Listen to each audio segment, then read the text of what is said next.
Teen Journey 2 got Mischievous Island. ईड्रो की सख्त आसानी का औचित्य है। वो पुलिस से भागा होता है, लेकिन पुलिस उसे टहर लेती है। इसके बाद शॉन के स्टेपफादर हैंक को बुलाया जाता है। पुलिस वाला हैंक का दोस्त होता है। वो हैंक को बताता है कि तुम्हारे बेटा सैटेलाइट कंट्रोल सिस्टम के अंदर फंस गया था, पर मैं तुम्हारी वजह से शॉन को भी अफगान नहीं कर रहा। इसके बाद भी दोनों के दोनों खैरा रहते हैं, जहाँ पर हैंक शॉन को समझाने की कोशिश करता है, पर शॉन हैंक को बिल्कुल भी पसंद नहीं करता। पर जिस सुबह जब शॉन के कमरे में हैंक जाता है, तो वो देखता है कि शॉन के हाथ में एक पेपर जिसमें बोर्ड लैंग्वेज में कुछ लिखा होता है। शॉन उसे समझने की कोशिश कर रहा होता है। हैंक उसे बताता है कि जब मैं नेवी में था, तो मैं इस तरह के कोडेड मैसेजेस को बड़ी आसानी से देख कर लेता था। मैं इस पे तुम्हारी मदद कर सकता हूँ, बस तुम्हें मुझे बताना होगा कि तुम सैटेलाइट कंट्रोल सेंटर के अंदर क्यों दे। शॉन बताता है कि रेडियो पर मुझे एक मैसेज मिला था, पर सिग्नल वीक होने की वजह से उस मैसेज को मैं अच्छे से सुन नहीं पाया।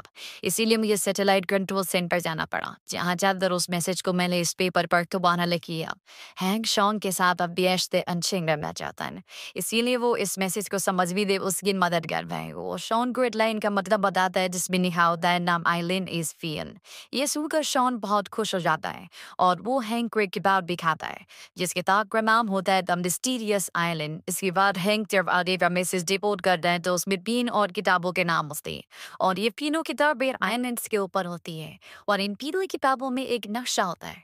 इन्हें पहले कुछ भी समझ नहीं आता, पर हैंक इन तीनों नक्शों को मिलाता है, तो ये तीनों नक्शे मिलाकर एक नक्शा होता है, जिसमें एक आइलैंड के कोऑर्डिनेट्स यानी कि उसकी लोकेशन भी होती है। शॉन अब उस आइलैंड पर जाना चाहता है, लेकिन हैंक उसे कहता है कि मैं तुम्हें जाने नहीं दूंगा, किसी से फ्री इंसान में तुम्हें वहां से कोई मैसेज भेजा और अब तुम वहां पर जा रहे हो। शॉन कहता है कि उस फ्री इंसान में दादाजी हैं, जो द मिस्टीरियस आइलैंड के बाप डेड बहुत बड़े फैन थे। 2 साल पहले अचानक से वो गायब हो गए, और मुझे पूरा यकीन है कि उन्हें वो आइलैंड मिल गया है। इसीलिए उन्होंने मुझे रेडियो पर मैसेज भेजा, और अब मैं उनसे मिलने के लिए जा रहा हूं। हालांकि हैंक को उसकी बात पर यकीन नहीं होता, लेकिन वो उससे अपने रिश्ते अच्छे करना चाहता है, इसीलिए हैंक भी उसके साथ चल देता है। ये दोनों के दोनों पनाव पहुंच जाते हैं, जहां पर इनकी बताई हुई लोकेशन पर कोई भी अपनी बोट लेकर जाना नहीं चाहता, क्योंकि वहां पर बहुत बड़े बड़े तूफान आते। पर तभी वहां पर तगाबुनाद दैगाद भी $3,000 के बदले इन्हें इनकी जगह पर छोड़ने भी तैयार हो जाता है। उसके साथ उसकी बेटी भी होती है, जिसका नाम गैंडी होता है। शॉन को से देखते ही अट्रैक्ट हो जाता है, और अब बेचारों यहाँ से निकल पड़ते, और जब भी समंदर के उस हिस्से पर पहुंचते हैं जहाँ पर इन्हें जाना था, तो वहाँ पर बहुत बड़े बड़े तूफान चल रहे होते हैं। शॉन इन्हें बताता है कि अगर हमें आइलैंड पर जाना है, तो हमें तूफान के बीचों बीच जाना होगा। ऐसे ही किताब में लिखा है, पर शॉन की बात पर कोई भी विश्वास नहीं करता। पर अब हेलीकॉप्टर से पायलट का कंट्रोल पूरी तरह से छोड़ चुका है। वो अपने आप ही तूफान के बीचों बीच चला जाता है, और इनका हेलीकॉप्टर क्रैश हो जाता है। जब इनकी आंखें खुलती है, फिर सब समंदर के किनारे पर होते हैं। तभी इन्हें चट्टानों के बीच में एक गुफा दिखती है, और जब भी गुफा से दूसरी तरफ पहुंचते, तो इन सब की आंखें खुलने की खुली रह जाती हैं। ये सच में एक बहुत ही मिस्टीरियस, बहुत ही खूबसूरत आइलैंड होता है। यहाँ पर सब कुछ बहुत अजीब होता है। तितलियाँ जो हमारी दुनिया में बहुत छोटी होती हैं, इस आइलैंड पर बहुत बड़ी होती है। साकी हाथी जो हमारी दुनिया में बहुत बड़े होते हैं, यहाँ इस आइलैंड पर बहुत छोटे होते हैं। शॉन को दूर पहाड़ी पर एक जगह धुआं उठता हुआ दिखता है। वो कहते हैं कि मेरे दादाजी वहीं पर होंगे, और अभी सब के सब उस तरफ पर चल के तभी भी बहुत अजीब से पत्थर दिखते हैं। हैंक इन्हें बताता है कि ये पत्थर में बनी कि ये अंडे हैं, और तभी यहाँ पर एक बहुत बड़ी छिकनी इन सब पर हमला कर देती है। ये सब की सब यहाँ से भागना शुरू करके, और इससे पहले कि छिपकर इन सबको अपना निवाला बनाती, कोई उस पर हमला करके उसे बेहोश कर देता है। और अगले पल यहाँ पर शॉन के दादा एलेक्जेंडर आते हैं। वो बताते हैं कि उन्होंने यहाँ पर रहना सीख लिया है। इसके बाद वो इन सबको अपनी जगह पर ले जाते हैं, जहाँ पर उनका अपना ट्री हाउस होता है, जिसके अंदर रहने खाने पीने की सारी सुविधाएं होती है। यहाँ पर वो रेडियो भी होता है, जिस रेडियो से उन्होंने शॉन को मैसेज भेजा था। गैंडी बोध पे क्यों ना हम इस रेडियो से मदद न हुआ नहीं। शॉन के दादाजी बताते हैं कि इस रेडियो से संपर्क करने के लिए सैटेलाइट का सही जगह पर आना बहुत जरूरी है, और ऐसा 2 हफ्तों बाद होगा। लेकिन कल मैं तो मेरे कैसी जगह नहीं रहूँगा जहाँ जाने के बाद तुम्हारी आंखें खुली की खुली रह जाएंगी। अगली सुबह सब के सब सफर पर निकल पड़ते और कुछ ही देर बाद ये एक खूबसूरत शहर के सामने पहुंच जाते, जो कि एक खोया हुआ शहर है जिसका नाम एटलांटिस है। हैंक कहता है दुबई सोसन एंड पानी में डूब चुका था। शॉन के दादाजी बताते हैं कि जब इस शहर के बारे में लिखा गया था तब ये पानी में डूबा लगा, लेकिन 70 साल पानी के ऊपर रहता है और 70 साल पानी के नीचे। शॉन बताता है कि ऐसा समंदर के नीचे ज्वालामुखी की वजह से होता है, जो सतह को ऊपर और नीचे धकेलता रहता है। हैंक अब यहाँ पर पानी को टेस्ट करता है और बताता है कि ये पानी खारा है।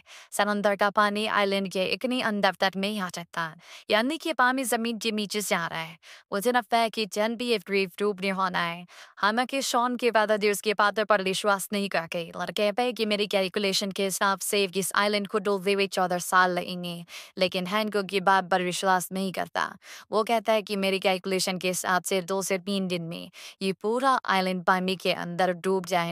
अब लेकर जूल्स की जिस किताब में इस आइलैंड का जिक्र, उसी किताब में एक बहुत बड़ी सबमरीन यानी कि पनडुब्बी का भी जिक्र था जिसका नाम नॉटिलियस है, जो कि कैप्टन नीमो की थी। बल्कि बाद में इस बात का जिक्र नहीं हो पा कि कैप्टन नीमो की पनडुब्बी कहाँ पर है, जिससे तूफान आने पड़े समंदर के यानी कि पानी के नीचे से सतह पर पहुंच सकते। शॉन के दादाजी इन्हें कैप्टन नीमो की समाधि पर ले जाते और बताते हैं कि ये उनके साथियों ने बनाई थी। यहाँ पर कैप्टन नीमो की लिखी हुई एक डायरी भी है जिसे कैनेमी अंदर से ले आती है। इन सबको पता चलता है कि नीमो हिंदुस्तान से था। उसकी डायरी में यह भी लिखा होता है कि उसका जो सबमरीन यानी कि पनडुब्बी है वो इस आइलैंड की दूसरी तरफ है, जो कि एक ज्वालामुखी की चोटी पर है। और अब ये सब के सब उस तरफ एक शॉर्टकट रास्ते से निकल पड़ते हैं, जहाँ रास्ते में बहुत अजीब अजीब से पेड़ बिग भी, साथ ही यहाँ पर बहुत बड़ी बड़ी चीटियाँ होती है। इनका रास्ता बहुत ही खतरनाक होता है, लेकिन इन्हें जल्द से जल्द उस पनडुब्बी तक पहुँच डालता। रास्ते में भी एक ज्वालामुखी दिखता है जो अपने अंदर से सोना उड़ रहा होता है। शॉन उस तरफ जाना चाहता है, लेकिन हैंक चाहता है कि मैं तुम्हें उस तरफ नहीं जाने दूंगा क्योंकि तुम मेरी जिम्मेदारी हो। कैनेडी भी शॉन को समझाती है कि हमें जल्द से जल्द इस आइलैंड से निकलना होगा। अभी सब आगे बढ़ते हैं और तभी इनका रास्ता खत्म हो जाता है। इन्हें बाहर की दूसरी चोटी पर जाना है। शॉन के दादाजी एक बहुत बड़ी मधुमक्खी के ऊपर बैठ जाते हैं और कहते हैं कि हम इस मधुमक्खी पर बैठकर बाहर की उस चोटी तक जा सकते हैं। हालांकि हैंक ऐसा नहीं करना चाहता, इनके पास कोई भी रास्ता नहीं होता, इसीलिए सब के सब मधुमक्खियों के ऊपर बैठकर अब बाहर की दूसरी चोटी की तरफ जाना शुरू कर दी। पर तभी रास्ते में इनके ऊपर पक्षी हमला कर देती, पर हैंक बड़ी चालाकी से 2 पक्षियों को आपस में टकरा देते हैं। वहीं शॉन को दिखाया जाता है जिसके पीछे कैनेडी बैठी होती है।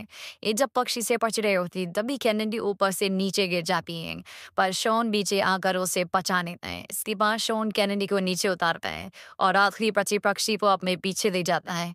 वो बड़ी चालाकी से उस पक्षी को मकड़ी के जाने में फंसा देता है, पर अंगे पर वो पेड़ की टहनी से कटरा कर गिर जाता है, जिस वजह से उसके एंकल भी फ्रैक्चर हो जाता है। हैंक शॉन की मदद करता है, वो उसे उठाकर एक सुरक्षित जगह पर ले जाता है। वो उसके में एक गाना भी गाता है ताकि उसका पेन से माइंड डाइवर्ट हो सके।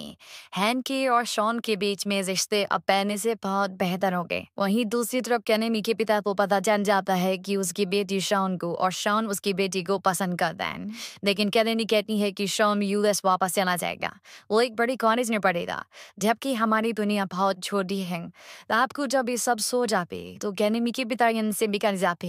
दरअसल वो सोने के ज्वालामुखी के पास जा रहे हैं ताकि वहां से सोना लाकर वो अपनी बेटी को एक अच्छे कॉलेज में पा सके। सुबह जब सब उठते तो वो देखते हैं कि वहां पर कैनेमी के पिता नहीं है, साथ ही यहाँ पर बहुत ज्यादा पानी भर गया होता है। इन्हें समझ में आ जाता है कि कुछ ही घंटों के बाद ये पूरा सा पूरा आइलैंड समंदर में समाने वाला है, यानी कि इन सबको जल्द से जल्द पनडुब्बी तक पहुंचना पड़ेगा। लेकिन कैनेडी अपने पिता को लेने के लिए जाना चाहती है।